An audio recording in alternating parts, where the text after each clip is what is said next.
irmãos. Graça e paz do Senhor Jesus seja com todos nós. Nós estamos estudando em nossas devocionais o livro do Paul Washer, o verdadeiro Evangelho. Já vimos que a humanidade vive em extrema pecaminosidade e que Deus odeia o pecado e o pecador. E hoje nós trataremos o tema completamente justos. Eu gostaria de propor aos irmãos uma ilustração. Diz assim: certa vez, um pássaro, muito ofendido, enraivado, sentindo-se injustiçado e ameaçado, aproximou-se do seu amigo e disse: "Que cara nojento!" "Quem?" perguntou o amigo. "Aquele pássaro irritante." "Mas o que ele fez?" "Toda vez que eu vejo, ele me tira do sério. Não gosto de olhar para ele. Aquele jeito arrogante dele, as ofensas que me faz. Cara impaciente. É só me ver e já parte para a briga."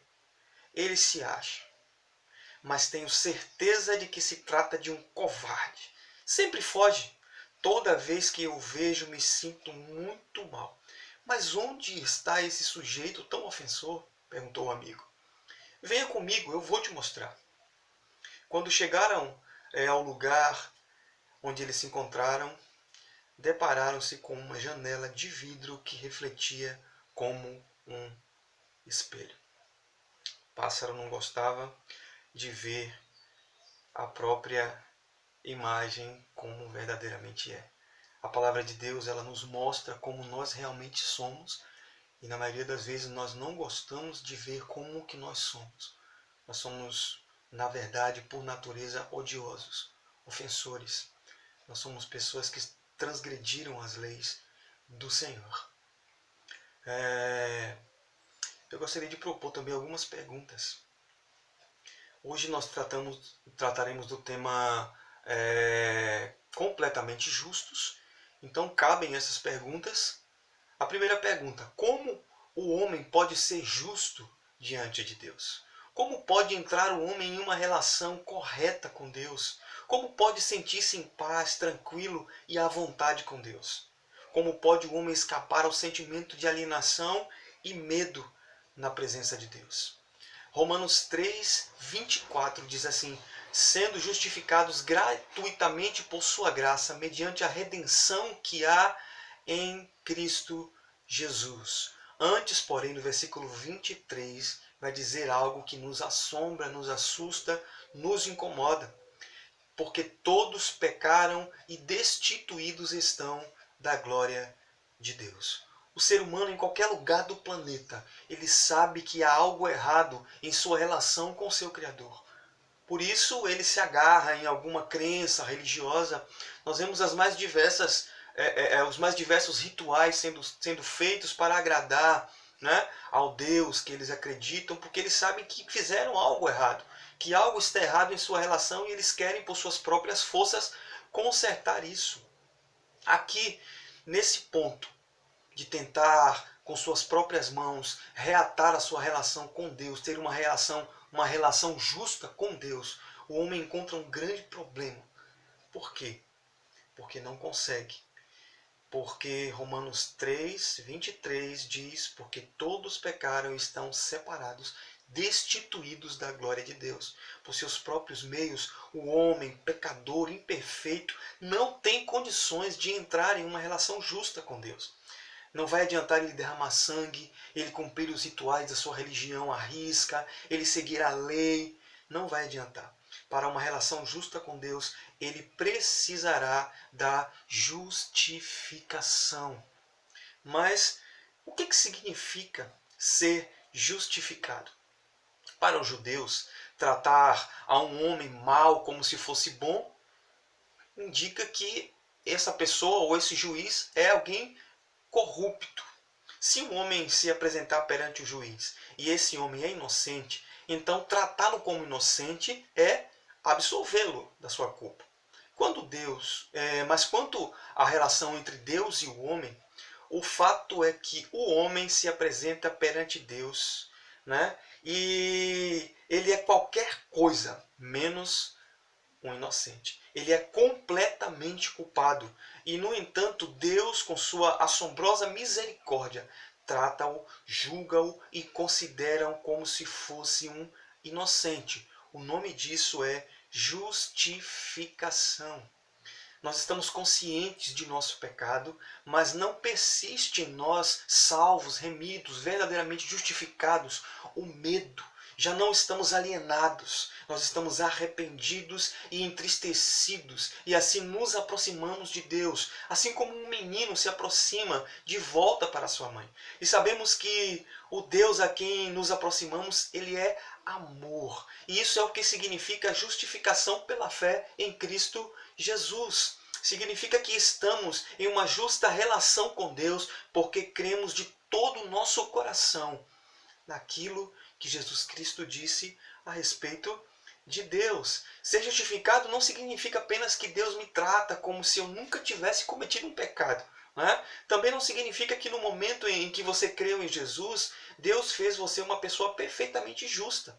Porque se fosse dessa maneira, nunca mais você cometeria pecado. Ser justificado significa que no momento em que um pecador, qualquer um, olha para Jesus com sua fé salvífica, ou seja, crendo que Jesus é Salvador, aquele pecador é declarado legalmente justo e correto diante de Deus. Logo, para ser justificado, é preciso crer no Senhor Jesus como seu Salvador. Ninguém poderá ser considerado justo diante de Deus sem ser lavado pelo sangue do Cordeiro Santo de Deus, Jesus Cristo. O caminho para a justificação é Jesus Cristo. A tentativa frustrante de cumprir a lei não nos torna justos perante Deus. Pelo contrário, nos denuncia como miseráveis e pecadores. A lei, ela serve para que o homem se dê conta do seu pecado. Somente quando o homem sabe o que tem que fazer, ele pode dar-se conta de que não está fazendo. Somente quando o homem conhece a lei e tenta cumpri-la, se dá conta de que não a está cumprindo. A finalidade da lei, então, é para determinar, para demonstrar que o homem, em sua pecaminosidade e sua fraqueza, depende de Deus e precisa de Deus. O Paul Washer, ele nos propõe que imaginemos uma entrevista. E ele diz o seguinte: um entrevistador faz um programa com 3 homens das 3 principais religiões do mundo. O repórter se achega a um judeu ortodoxo e diz: Senhor, se você morresse agora, para onde iria? Ele responde: Bem, eu deveria ir para o paraíso, porque eu amo a lei do Senhor. Sou um homem justo, faço boas obras, estudo a lei, amo a justiça, nela me alimento de dia e de noite. O repórter responde: Ok, entendi. E passa para o muçulmano: Se você morresse agora mesmo, para onde iria? Eu deveria ir para o paraíso, respondeu ele, porque eu amo o Alcorão, eu fiz todas as peregrinações, fiz as orações diárias, dei esmolas aos pobres e por isso eu sou um homem justo. O repórter diz: Ok, eu entendi. Então ele se dirige ao cristão, a um verdadeiro cristão, e diz: Senhor, se você morresse agora, para onde iria? Ele responde: Eu deveria ir para o céu. Porque, bem, eu nasci em pecado a minha mãe me concebeu. Eu quebrei cada lei já dada por Deus. Fui achado completamente injusto, sem mérito ou valor, de modo que eu mereço o mais profundo e escuro julgamento. O repórter interrompe ele nessa parte e diz: Pare. Eu entendi os outros caras. Eles dizem que vão para o céu porque eles merecem ir para o céu. Deus deve a eles. Deus está em dívida com eles. Já que eles se provaram dignos, Deus deve dar a eles o céu. No entanto, eu não entendo você. Você me conta com essa alegria que vai para o céu, mas depois me diz que não tem valor ou mérito algum para ir para lá. Como então você vai para o céu?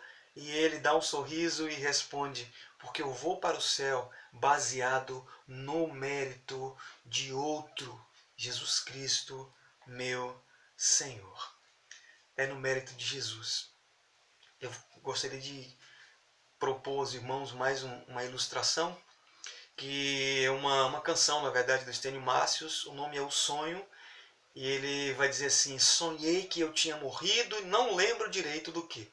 Me vi frente a um alto e belo portão com uma placa escrito céu. Bati com um certo receio.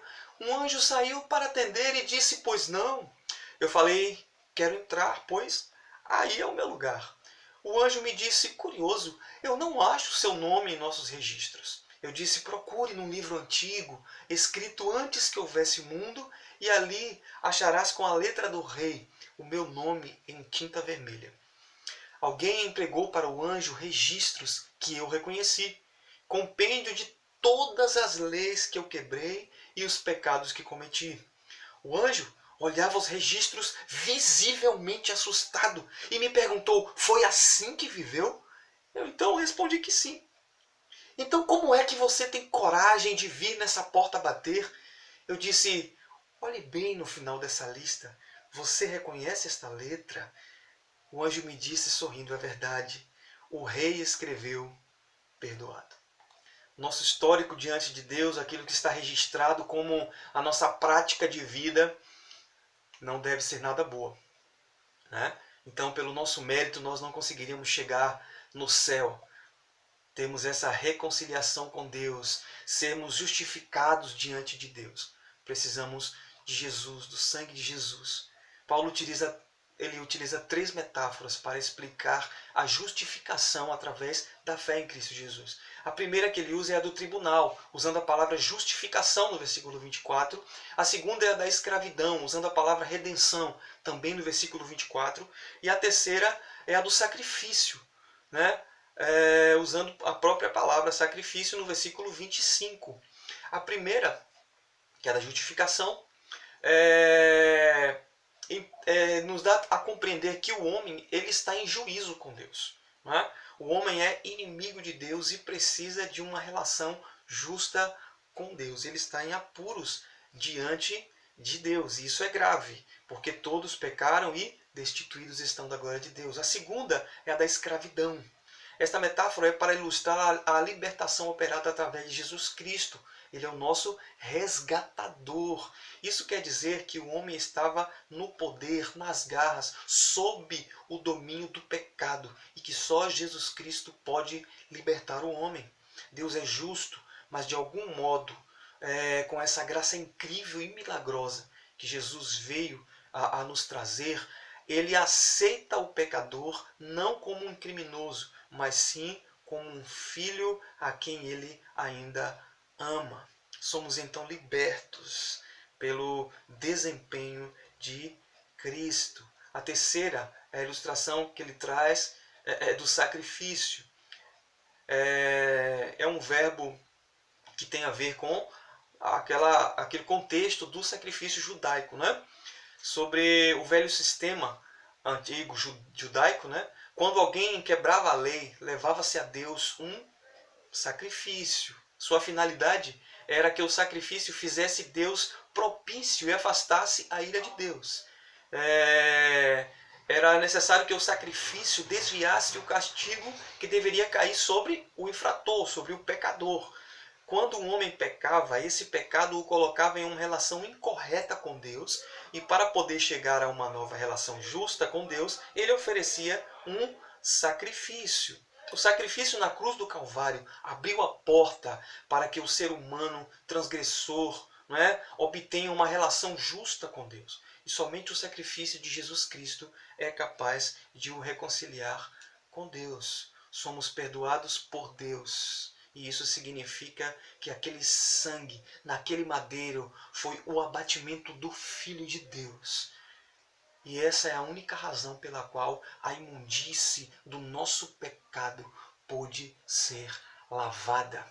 Precisamos nos curvar em extrema reverência diante de Deus, dando-lhe graças pelo sacrifício de entregar o seu Filho amado para nos tornar justos diante de Deus. eu proponho aqui uma reflexão sobre como que tem sido a nossa reverência em relação ao fato de Deus ter entregue seu único filho para ser oferecido como sacrifício e nos libertar da escravidão do pecado e nos tornar completamente justos diante de Deus. Será que sabemos o quanto custou isso para o Senhor? Paulo diz, gratuitamente por sua graça. Para nós foi de graça, não nos custou nada, mas foi por sua graça. Ou seja, lhe custou o que de mais precioso ele tinha, Jesus. E esta é a razão pela qual nós devemos ser gratos e engrandecermos o seu nome e o nome do seu Filho Jesus Cristo. Eu gostaria de ler alguns versículos, gastar um tempo lendo alguns versículos, e eu gostaria que você tentasse nesse momento reverenciar o Senhor. Adore ao Senhor enquanto eu leio esses poucos versículos que exaltam o nome de Jesus. Diz assim: o Deus de nossos antepassados ressuscitou a Cristo, a quem vós assassinastes crucificando no madeiro. Deus, no entanto, o exaltou, elevando-o à sua direita como príncipe e salvador, assim de dar a Israel arrependimento e perdão dos pecados. Assim, na forma de homem, humilhou-se a si mesmo, entregando-se à obediência até a morte e morte de cruz. Por isso também Deus o exaltou sobremaneira à mais elevada posição e lhe deu o nome que está acima de qualquer outro nome, para que ao nome de Jesus se dobre todo o joelho dos que estão nos céus, na terra e debaixo da terra, e toda a língua confesse que Jesus Cristo é o Senhor, para a glória de Deus Pai. Precisamos reverenciar o nome de Jesus. Reverenciá-lo em nossos cultos, em nossas canções, na palavra falada. O nome de Jesus tem que ser exaltado.